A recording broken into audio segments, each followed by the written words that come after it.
Greetings, fellow DC fans. Well, look at the DCEU now continues on with The Suicide Squad. Intelligence Officer Amanda Waller assembles two Task Force X teams, quickly known as the Suicide Squad, which comprise Bellevue Penitentiary inmates who agree to carry out a mission in exchange for shortened sentences.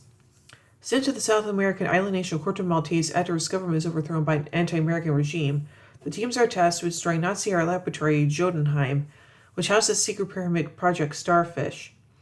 One team is almost entirely wiped out by the Corto Maltese military upon landing, with only team leader Colonel Rick Flake and Harley Quinn surviving. The ambush on the first team serves as a diversion, allowing the second team to enter the country undetected. Led by Assassin Bloodsport, the surviving team consists of Peacemaker, King Shark, Polka Dot Man, and Ratcatcher 2. Waller orders a squad to find Flag, who escaped from the military but was captured by rebel soldiers. The team find the rebel base and massacre the soldiers, only to learn the Flag has been saved by rebellion leader Sol Soria. Despite the group's actions, Soria agrees to help them infiltrate the capital when they capture Project Starfish's lead scientist, the Thinker. Harley is captured by the Corto Maltese government and taken to the new dictator, Silvio Luna, who wishes to marry her. After learning of Luna's plans to use Project Starfish, Harley kills him and escapes. She joins the others. He used the Thinker to break into Jotunheim and begin rigging it with explosives. Flag and Ratcatcher 2 enter the Project Starfish laboratory with the Thinker and find Starro the Conqueror, a giant starfish-like alien that creates smaller versions of itself to kill people and control their bodies. The Thinker explains that Starro was brought to Earth by the U.S. government, which has secretly funded the experiments for decades using Corto Maltese citizens as test subjects. An enraged Flag decides to leak a hard drive containing evidence of this, but is killed by Peacemaker, who was under orders from Waller to corrupt the USS's involvement. Meanwhile, a skirmish between the rest of the team and the military leads to Polka Dot Man accidentally setting off the explosives prematurely. As Jotunheim crumbles, the drive falls into Ratcatcher 2's possession. Peacemaker attempts to execute her for knowing the truth about Starro, but Bloodsport kills him and shoots him and takes the drive. Starro escapes to destroy Jotunheim, kills the Thinker and much of the military, and begins taking control of the island's population. Waller tells the squad that their mission is complete and orders them to leave, but Bloodsport decides to lead the team in fighting Starro. Waller attempts to execute them for this, but her subordinates knock her out. Starro kills Polka Dot Man. Harley pierces a hole in its side, and Ratcatcher 2 summons the city's rats to chew Starro to death from the inside. With the military diverted, Soria takes control of the government and pledges democratic elections. Bloodsport forces Waller to release him and the surviving squad members in exchange for keeping the contents of the drive confidential, and they are airlifted out of Corto Maltese. In a mid-credits scene, it's revealed that Weasel, one of the first team's members who was believed to be dead while drowning at the shore, is still alive, having survived drowning. In a post-credits scene, Waller punished her subordinates by assigning them to a new mission with Peacemaker, who is recovering in a hospital. Oh, interesting. So let's take a look at the production of this movie, beginning with the original plans. Before the first Suicide Squad film was released in August 2016, director David Ayer and star Will Smith were expected to return for a sequel. Film was planned to begin in 2017 after the pair completed their work on the film Bright. Karen Fukuhara expressed her interest in fleshing out Tatsu Yamashiro/Katane's backstory in a sequel, though she'd also know that if not, that could be in a spin-off film of her own. In September, Ayer said the first film had been rated PG-13 because it had originally been envisioned by the studio, and an R rating needed to be planned from the start of a production.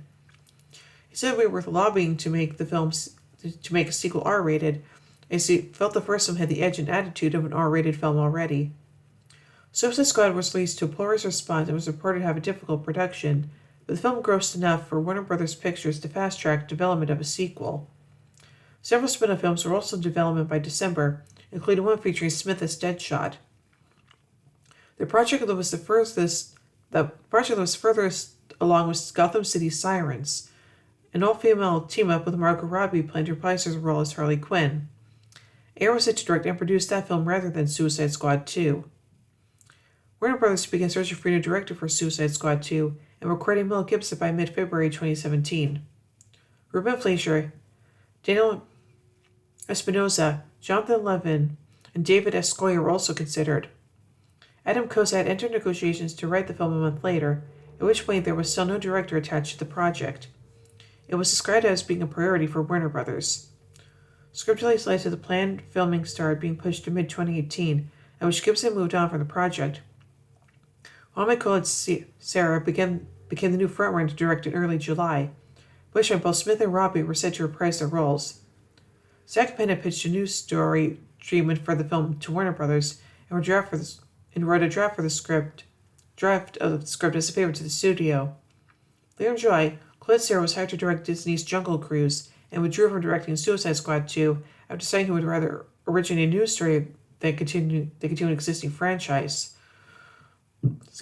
Claude Cera went on to direct the DCEU film Black Adam. In August, Jared Leto was expected to reprise his role as the Joker from the first film, while production was not expected to begin until Smith completed his work on Aladdin and Gemini Man in late 2018. Next month, Gavin O'Connor was chosen to direct the film and co-write it with his writing partner Anthony Tambakis, based on his own vision. The character Black Adam was reportedly the main villain of O'Connor's script, with Dwayne Johnson already attached to that role for DC Films. Michael De Luca joined the film as a producer in January 2018, working with the first film's producer Charles Roven. David Barkatz and Todd Stashwick were co-writing the film with O'Connor in June, and they completed their draft by that September. O'Connor left the film by early October to focus on The Way Back.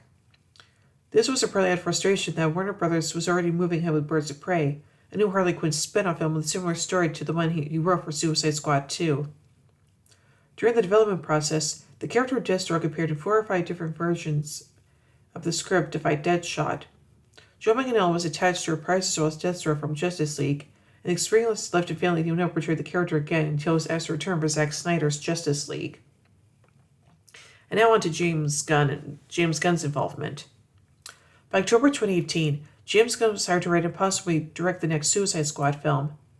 His deal with Warner Brothers closed following the completion of his exit settlement with the Walt Disney Company after he was dismissed by Disney and Marvel Studios as director of Guardians of the Galaxy Volume 3 in July 2018, when conservative commentators circulated controversial Twitter posts he made involving rape, pedophilia, AIDS, the Holocaust, bestiality, and 9/11.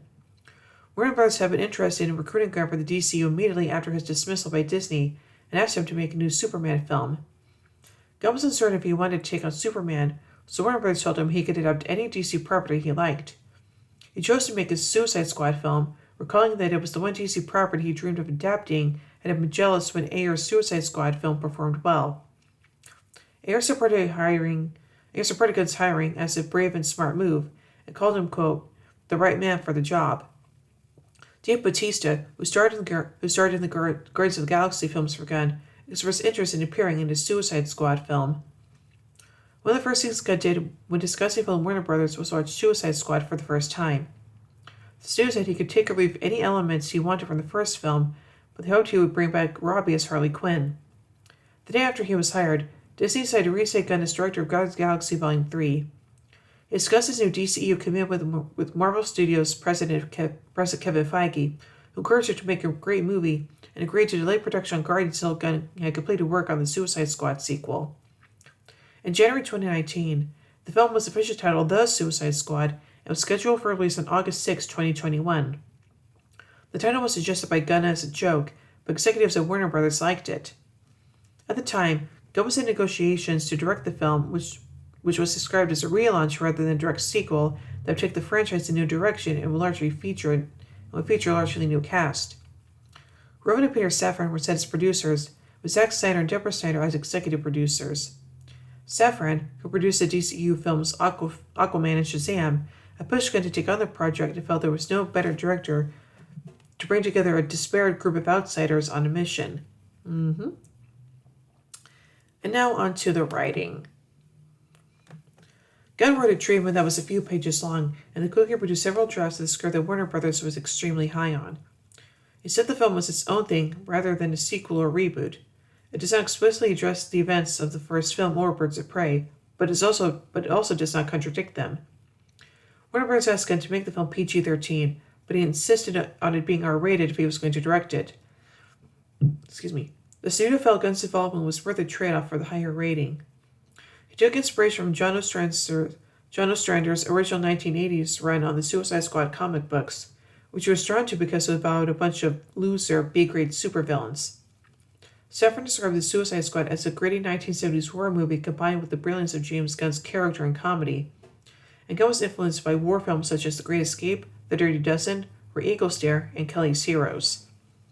I already know the kind of story that he wanted to tell. Gunn's first step in writing the film was picking the characters for the Suicide Squad roster.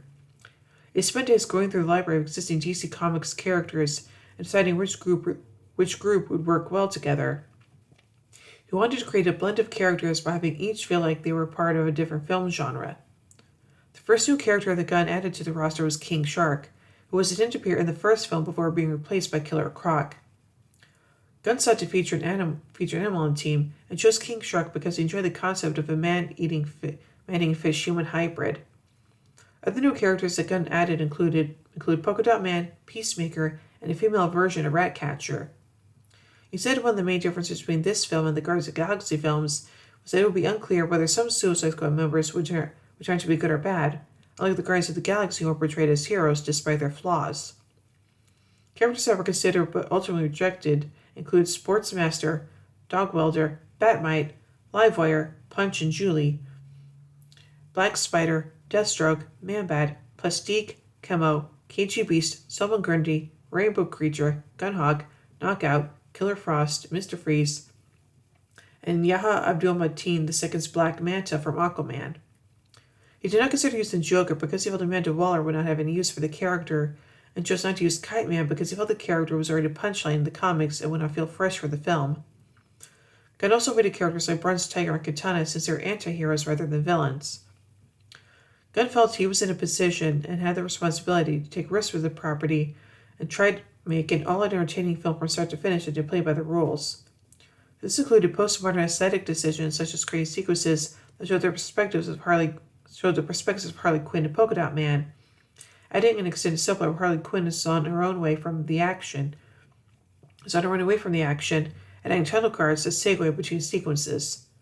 These elements were written into the script, including what Gunn referred to as Harley Vision, where gory murders are depicted through Harley's starry-eyed way of looking at life, by mixing hearts and beautiful little things, where the blood is coming out of the people Harley is killing. The Harley Vision visuals were inspired by a video game that Gunn helped develop called Lollipop Chainsaw. The main villains of the film are Amanda Waller and the U.S. government, who are trying to curb their involvement in illegal experiments at the island of Corto Maltese.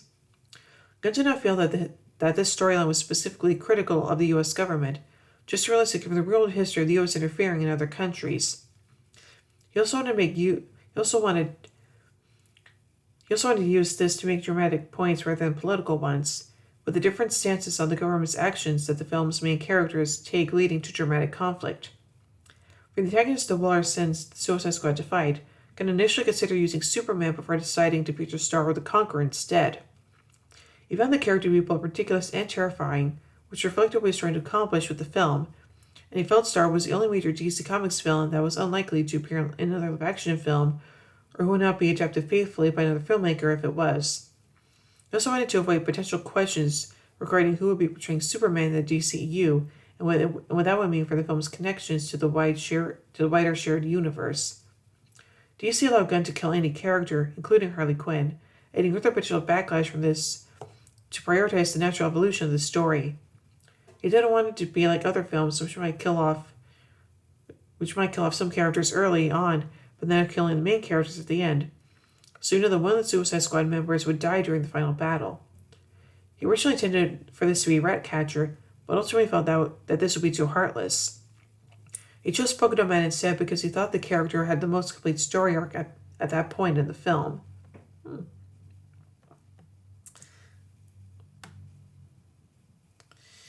And now on to the casting. By acknowledging the first film's negative reception, Gunn said there were aspects of it that he loved and defended Ayer's casting choices. The first decision Gunn made on the new film was to bring Robbie as Harley Quinn and Viola Davis as Amanda Waller. On February 27, 2019, Smith was revealed to no longer be in the film's cast due to scheduling issues. On March 1st, Gunn met with Idris Elba to discuss him joining the film, as replacement for Smith as Deadshot. Elba was Gunn's only choice for the role, and he wrote the script with Elba in mind, something Gunn rarely does for actors he has not met. Elba agreed to join the film during the conversation, and she went over with Gunn and felt so touched and honored that someone of Gunn's talent was really keen to work with him. Elba was in official negotiations the next week. Joel Kinnaman's Rick Flag was expected to return for the first film at that point, and Jai Courtney later revealed that month that he was returning as Captain Boomerang for the first film. In April, the film's creative team said Elba would play a new character rather than Deadshot. The decision was made following weeks of discussions that included Gunn and Elba to be respectful to Smith and allow him the option to return to the role in the future. Elba later said that Gunn never intended to cast him as Deadshot, while Gunn said he changed his mind about who Elba would portray a lot. Gunn ultimately chose to cast Elba's Bloodsport because he liked the character in the comics. Though the film has an entirely ensemble cast, Gunn felt Bloodsport was the main protagonist due to being the most prominent and because of the amount of character growth that he goes through. Gunn wrote King Shark with Sylvester Stallone in mind, but tested 3 other voice actors before asking Stallone to join the film. Stallone agreed to voice the character due to his experience working with Gunn on Guardians of the Galaxy Volume 2. Gunn was looking to cast Bautista as Peacemaker, but the actor had a scheduling conflict with Zack Snyder's Army of the Dead. John Cena entered talks for a role in the film that was believed to be Peacemaker in late April. Gunn wanted to work with Cena since seeing his performance in Trainwreck. Cena made numerous unsuccessful attempts to join the DCEU prior to his casting in this film. David Dastmalchian and Dylan Melchior were supposed to cast as Polka Dot Man in Ratcatcher 2 at the end of April. Gunn said the role of Polka Dot Man was tailor-made for Dastmalchian, who had been friends with Gunn for a long time. In contrast, Melchior was cast from a group of 200 actors. She did chemistry tests with live rats as part of her audition process because her character controls rats in the film and had to interact with them on set. Best friend collaborator Michael Rooker was in talks to join the cast in May, while Stormy was cast as the daughter of Elba's character in July. Philip Borg, Nathan Fillion, and Steve Agee joined the film in August, with Agee initially reported to be portraying King Shark. Also in August, Taika Waititi entered negotiations for a role. Peter Capaldi joined the cast in September, when Pete Davidson was in talks to make a cameo appearance during a break room to work on Saturday Night Live. Davidson agreed to join the film because his character is called Dick Hertz, which Davidson found to be funny. A table read for the film with the full cast was held on September 11th, ahead of the start of filming later that month. Gunn later announced the film's full cast of main characters: Dastmalchian as Polka Dot Man, Cena as Peacemaker, Courtney as Captain Boomerang, Joaquin Cosio as Mateo Suarez, Fillion as TDK, Kinnaman as Rick Flag, Yelling as Mongol, Borg as Javelin, his brother Sean Gunn as Weasel, Monte Gabato as Silvio Luna, Reed as Tyla, Davison as Blackguard, Waititi as the first rat catcher, Alice Braga as Sol Soria, Aggie Tina Kajisi as Phil Crowley. Melchior as Ratcatcher 2, Capaldi Stinker, Julio Ruiz as Milton, his girlfriend Jennifer Holland as Amelia Harcourt, Davis as Waller, Elvis Bloodsport, Robbie Quinn, and Rooker as Savant. Aggie was the on-set reference for King Shark, and also portrays John Economos. And now onto the design. Production designer Beth Mickle said Gunn wanted the film to be gray and drab and monotone until the characters arrive in Corto Maltese, which she wanted to explode with color like Panama and Cuba. The design team took inspiration from photos of Havana, Cuba, and Sao Paulo, Brazil. Gunn said the film featured the biggest sets ever built for a Warner Brothers film, with Mickle building a set the size of 3 football fields for the outside of Jotunheim where the final battle was filmed. An even bigger beach set that had real waves and a palm tree forest, which Gunn called the greatest set he had ever been on. The jungle featured a bamboo cage that was 8 feet deep. Gunn said building a whole beach was expensive, but was more cost-effective to use a real beach due to changing tides and the limited amount of time available for filming in a real environment. Because of the mixture of characters that Gunn selected for the film's Suicide Squad roster, there are dorky comics costumes alongside modern, scary, grid-marked costumes. One of the biggest costume challenges for Gunn was creating Bloodsport's suit, from which the character can form various weapons. Robbie wears a new costume that features Harley's traditional red and black color palette, with Gunn taking inspiration from the character's costume in the video game Batman Arkham City. He wanted her jacket to have motorcycle gang writing on the back and chose Live Fast, Die Clown over the potential options Clown AF and World's Best Grandpa. Gunn also removed Harley's rod and facial tattoo that she had in previous DCEU films because both he and Robbie disliked it. Flag wears a yellow t-shirt with a cartoon character called Ultra Bunny on it. Gunn drew the character and added the text "Obstacles are Opportunities," which is a slogan when directing on set. Gunn initially used a hammerhead shark designed from the New 52 comics for King Shark, but found that they would be awkward to film the character with other actors due to his eyes being on the sides of his head. Gunn settled on a great white shark design that is similar to the one seen in the new Harley Quinn animated series, though this is a coincidence as that series was released after filming for the Suicide Squad began. Gunn gave King Shark a dad bod to make him look less like a mammal, so small eyes, a big mouth, and a small head to avoid the cute anthropomorphic beast design seen in popular characters like Baby Groot from Guardians of the Galaxy Volume 2 and The Mandalorian's Baby Yoda. Don't you mean Grogu? Anyway, and now on to the filming. Principal photography began on September 20th, 2019 at Pinewood Atlanta Studios in Atlanta, Georgia, under the working title El Dorado. Harry Bram served as cinematographer after previously doing so for Gunn's Guardians of the Galaxy Volume 2. Feige Marvel Studios co-president Luis Desposito visited set during filming. Gunn took several precautions to try and avoid details about the film leaking, just as referring to Elba's character in the script and on set as Vigilante to prevent his actual role from being revealed, and also not giving some of the actors script pages from after their characters' deaths. Gunn extensively storyboards his films, but the opening shot of Suicide Squad, which the camera rotates of Apollo's reflection on the ground to reveal Savant bouncing a ball, was a spontaneous decision that he made on set when he saw the reflections on the ground. For a scene where Bloodsport smokes a cigarette, Alba, who has asthma and does not smoke himself, was with tears in his eyes, and we were digitally since Gunn otherwise liked the shot. Gunn said the film used more practical effects than any other blockbuster comic book film, with on-set special effects provided by Dan Sudik and prosthetics created by Legacy Effects.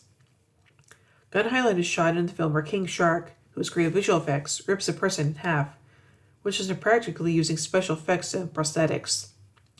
Stunt supervisor Guy Norris served as second unit director for the car scenes in the film. Gunn explained they rarely uses his second directors on his films and has never liked working with them, but he enjoyed the experience of working with Norris as he was not comfortable shooting with cars and had already known Norris for a long time. Filming in Atlanta was expected to last 3 months before moving to Panama for a month, with Coloma, Panama standing in for the streets of Corto Maltese. Gunn said the city was beautiful but falling apart. We were able to use all the colors, but to keep the grime as well. The cast and crew rescued several animals from the streets of Panama. Filming also took place in Porto, Portugal, and wrapped on February 28th, 2020. And now on to the editing. Fred Raskin and Christian Wagner served as editors on the film. Raskin and Preview worked alongside Gunn on Guardians of the Galaxy and Guardians of the Galaxy Volume 2. By April 2020, Gunn was editing the film at his home due to the COVID-19 pandemic, which he said had not affected post-production or the release schedule at that time. The initial assembly cut for the film was around 2 hours and 40 minutes long, and around 20 minutes of that was soon cut down during editing. Gunn felt the film was still too long, and removed some elements such as part of Harley Quinn's separate storyline that he felt was pushing audiences away a little bit too much, as well as the sequence with Ratcatcher, King Shark, Polka Dot Man, and the Thinker when they exited Corto Maltese bar. Gunn felt the latter was pretty dynamite stuff, but it was slowing down the film in the wrong time. A smaller scene that was cut involved Waller's aide Flo Crawley being arrested for knocking Waller out during the final battle. Gunn explained that this was a mostly unnecessary detail which made the audience feel uncomfortable since it felt less like the villain Waller had lost, but he included the moment a recap of the film that begins the spin-off series Peacemaker to explain why Crawley is not in that series. In December, Gunn said editing for the film's final cut had been completed and work on the remaining visual effects, sound, and score was continuing. The final runtime is 2 hours and 12 minutes. And now finally onto the visual effects. Kevin McKillen served as the visual effects supervisor for the film, with the visual effects vendors including Framestore, Weta Digital, Trickster, Scaling VFX, and Cantina Creative. Guns of the visual effects for King Shark, primarily handled by Framestore Weta Digital, were particularly difficult to get right. Yeah, I can definitely see how that would be kind of difficult, so yeah. So overall, I really do enjoy this movie, and honestly, I feel like it's actually a little bit better than the first one, so yeah.